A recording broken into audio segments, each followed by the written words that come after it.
예, 당연히 뭐 성에 차지 않는 반등인데요. 2,500, 턱 밑에서 주가가 또 좀 밀려가는 흐름들입니다. 이번 주 주간 전망하고 전략 세웁니다. 유진투자증권 서울 WM센터 김영재 이사님 오셨습니다. 어서 오십시오. 네, 안녕하십니까. 2,600 정도는 가져야 되는데 심리적으로 욕심 안 내고 2,500을 못 가고 2,400 초반까지 밀렸네요. 차익 매물인가요? 부담인가요? 이번 주 방향성은 어떻게 보세요? 네, 이번 주는 사실 코스피 같은 경우에는 뭐 카타르 월드컵이라든지 뭐 미국 블랙 프라이데이 시작 뭐 이런 같은 작은 이벤트는 있지만 지수 관련해서 뭐 뜨뜻하게 부각될 수 있는 뭐 그렇게 예상되는 재료가 없기 때문에 일단 방향성을 잡기가 좀 힘들지 않나라고 전망하고 있고요.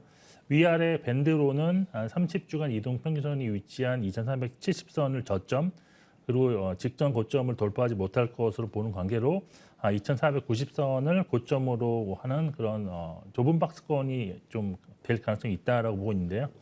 일단 큰 방향성이 없을 것으로 예상하는 근거로는 11월 초순까지 상승을 주도했던 변수들이 좀 주춤하는 모습을 보이고 있기 때문인데요.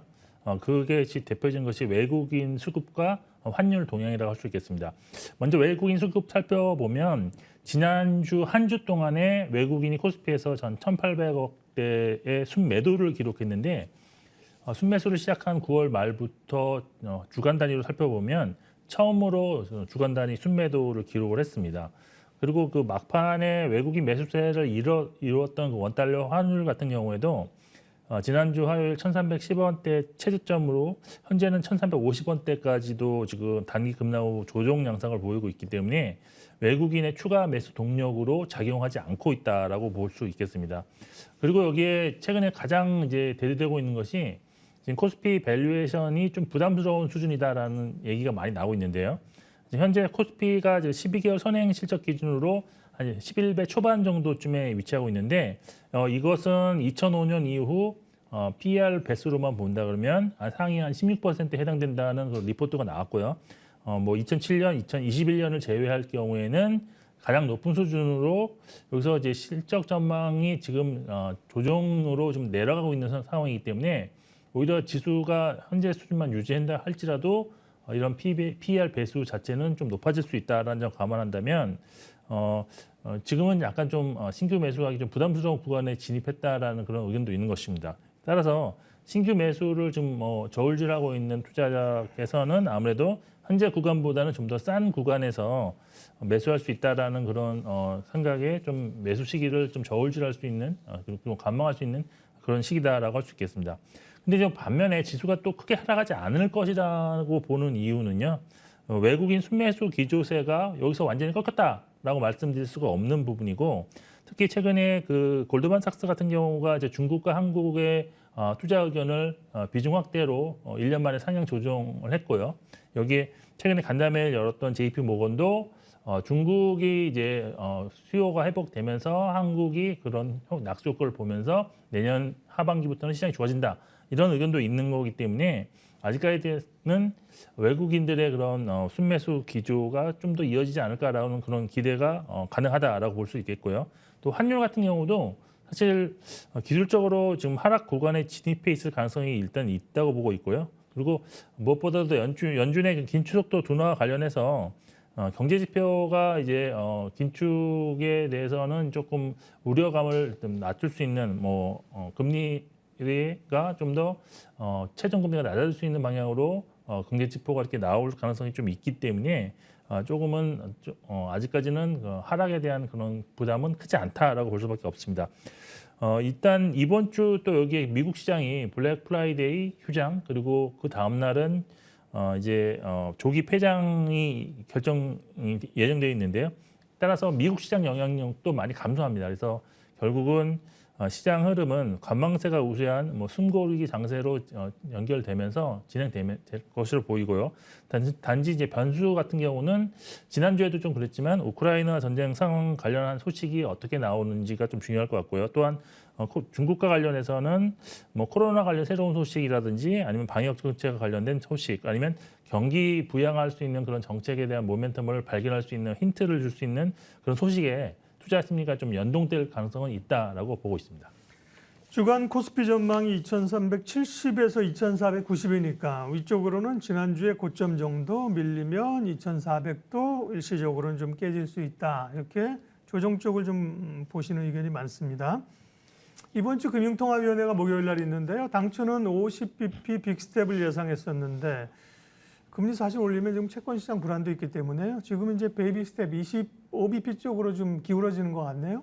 네, 그렇습니다. 네. 지금 사실 미국과의 금리 차가 1%포인트 이상 나는 상황에서 사실 기준금리 인상은 불가피하겠다라고 볼 수밖에 없는데 네. 그럼에도 불구하고 이번에는 베이비 스텝 한 0.25%포인트 기준금리 인상으로 전망이 우세하다고 볼 수 있겠습니다.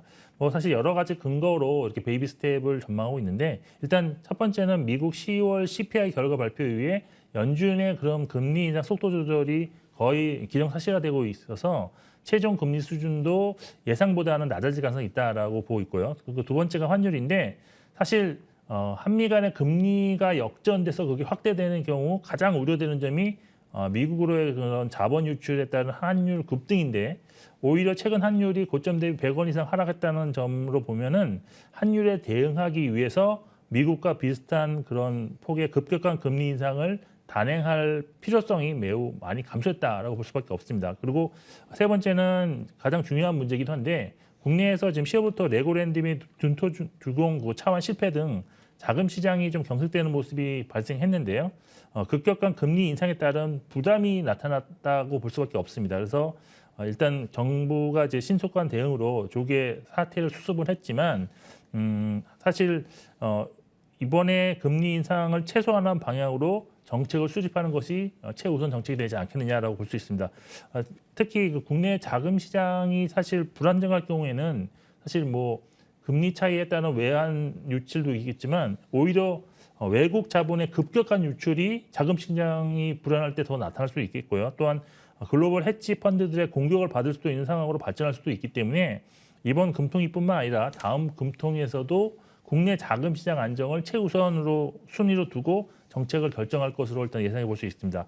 이번 금통위에서 발표하는 수정된 경제 전망도 내년 경제 성장률을 기존 전망치가 이제 2.1% 성장이었는데요. 1.8 또는 1.9로 낮춰질 것으로 일단 전망하고 있고요.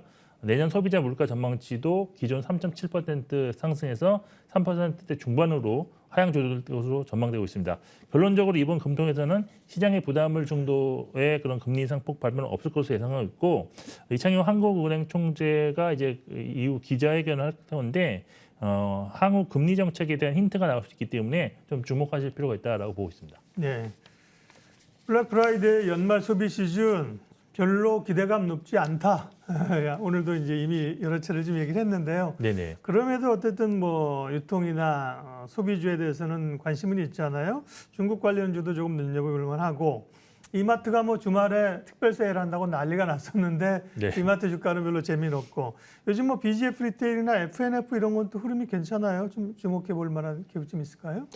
근데 일단 뭐 블랙 프라이데이 같은 경우가 사실 그게 뭐 약간 좀 전망치가 사실 좋다 나쁘다가 좀 네. 상반된 의견이 있기 때문에 지금으로서는 좀 너무 이쪽으로 관심을 가질 필요는 없다라고 보고 기대감은 있는데요. 높진 않아요. 네네 그렇습니다. 그리고 근데 이제 최근 발표된 소비 동향 지표만 보면 사실 지난달에 발표됐던 것이 상당히 또 좋게 나왔기 때문에 이게 또 연말 소비 시즌까지도 이어질 가능성도 있긴 있습니다. 근데 그게 뭐 소비 시즌이 네, 상승폭 자체가 크지 않을 것으로 보이고 상승한다 해도 인플레이션 감안하면 기업들에 미치는 그 소비 증가율은 되게 체감 지수 감소가 더 있기 때문에 실적에 큰 영향을 주지 않을 것으로 보였기 때문에 별로 일단 관심은 없는데 처음에 우리 유통 같은 경우에는 사실 최근에 가장 크게 부각되고 있는 이슈라 할까요? 그게 중국이 회복될 가능성이 매우 높아진다라는 그런 면이 있습니다. 그래서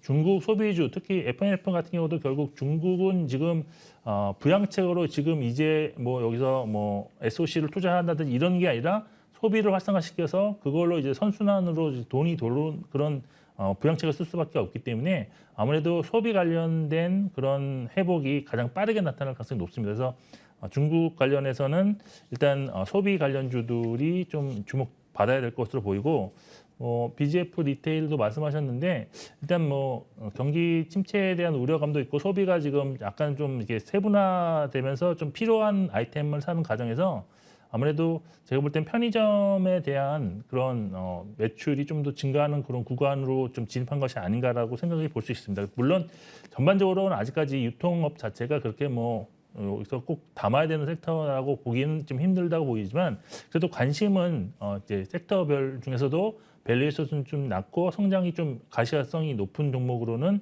좀 눈여겨볼 필요는 있다고 판단하고 있습니다. 네.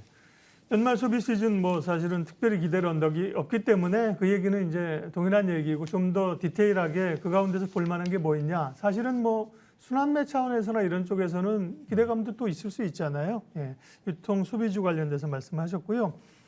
정리 좀 하겠습니다. 이번 주 금통위 외에 또 주목할 변수는 어떤 게 있는지 그리고 눈여겨볼 만한 섹터, 기업, 전략 마무리해 주십시오. 네, 이번 주 시장에 영향을 줄 큰 이벤트가 많지 않다고 일단 보고 있는데요. 네.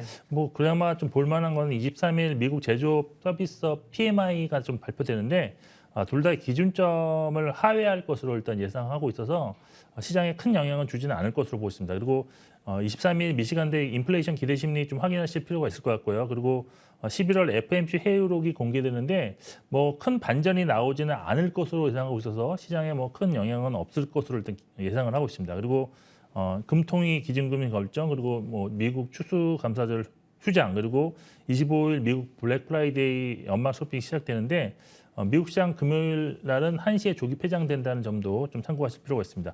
그리고 투자 전략은 일단 전반적으로 지수가 상승이 좀 제한될 가능성이 있다라고 볼 수밖에 없는 주간이기 때문에 지수 관련 대형주보다는 개별 종목 중심의 발빠른 매매 전략이 유효하다라고 보고 있고요. 또 우크라이나 재건 관련한 테마성 움직임이 좀 당분간 좀 더 지속되지 않겠느냐라고 기대를 하고 있기 때문에 눌림목에서는 좀 접근도 가능하지 않겠느냐라고 보고 있고 네옴시티 관련해서는 관심도가 조금 낮아질 것으로 보고 있습니다. 수급적으로 지금 외국인이 여전히 매수 관점으로 대응하고 있는 기계업종 그리고 전기전자업종 내 종목에 대한 관심을 가지고 좀 대응하는 것이 유리하다고 판단을 하고 있습니다. 네, 기계, 전기전자, IT는 관심 있고요. 기계가 보면 섹터가 굉장히 많이 포함되어 있다.